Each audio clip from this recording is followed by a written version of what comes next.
Nikki Surreal. If you're new here, hit that like button, hit that subscribe button, comment, share, something. Help me out. Thanks. I'm just trying to grow. Today I want to talk about my perspective on a few things. Because I'm not really vibing with some of the mainstream ideas on a few things, and I'm just gonna start off kind of light. Um, this whole love is pain nonsense, I don't agree with that. Um, Love is the highest form of emotion. All of our manifesting happens very fast when we're working out of our love energy.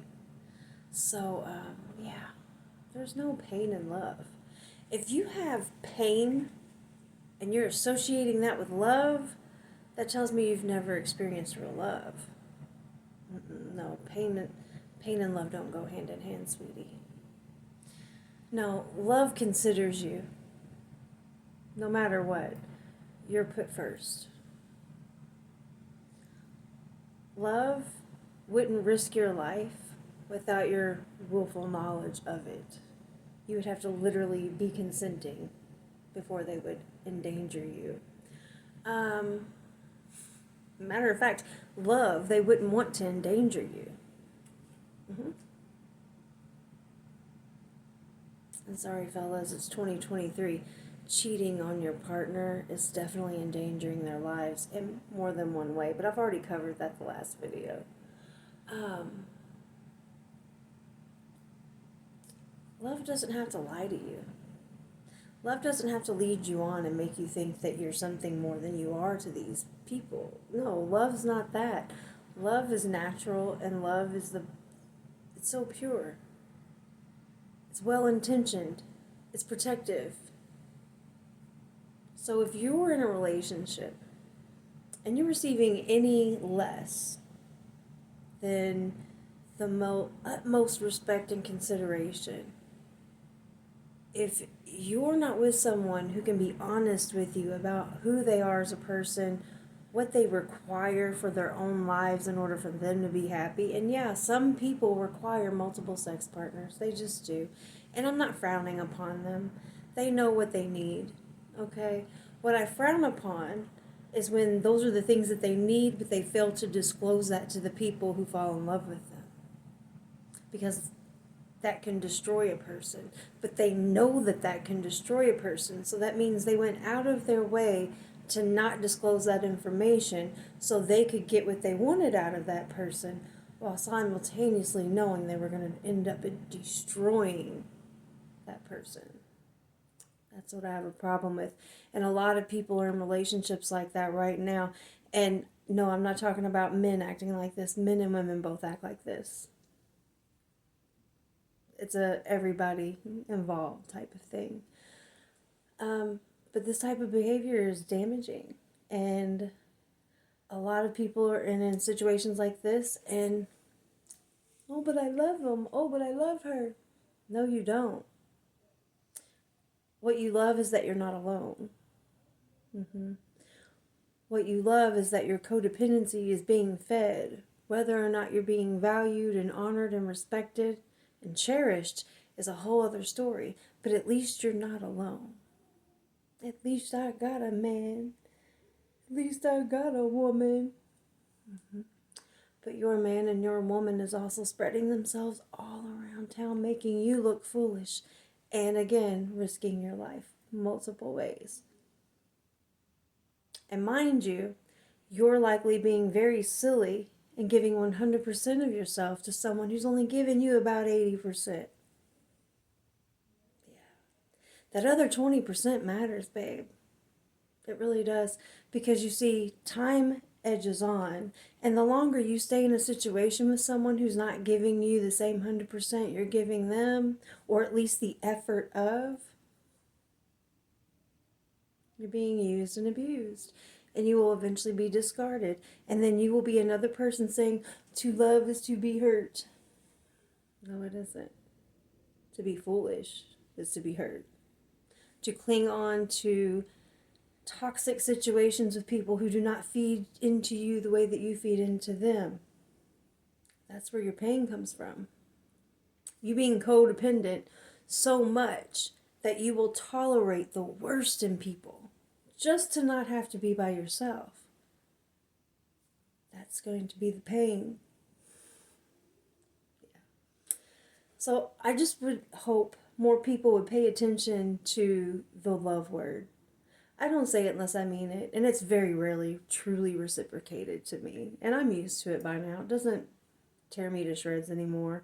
It just reminds me that not very many people understand what love is. Luckily, I do. I can love people who don't love me and still love myself, is what it is. But I know not a lot of people can do that.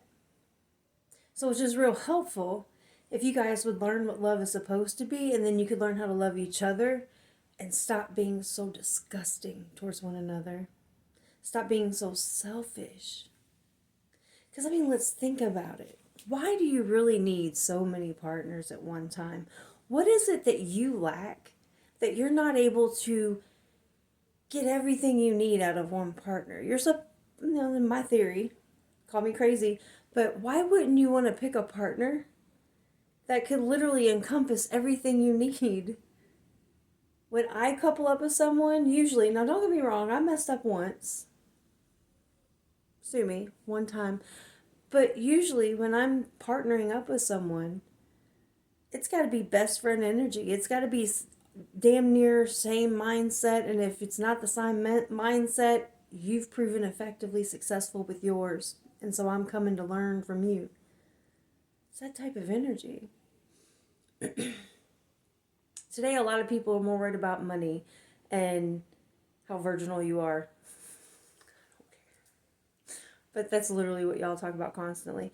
And it's missing the point. It doesn't matter how rich someone is. If they don't love you, that means they're not going to protect you. That means they're not going to be loyal to you. That means you're never going to have security or stability within that relationship with them because they just, you're just there. Money can only buy you things, and those things are going to depreciate and they're going to lose value almost instantly after you buy them. And then once you obtain those things, you're going to want even more expensive things and even more things because you've already obtained those things. So it's just some ugly cycle, and you're never going to be happy because all you know is money. You can't find love in that either. So you walk around using people and sounding really crazy and gross, as if you're entitled to that sort of thing. And then, you turn around wondering where love is. Well, you could have had it, but you wouldn't quit swiping his ATM card. You wouldn't pay attention to him. And men do that too, but, I'm talking to somebody specifically with that one. I'm just saying, we make things a little more difficult.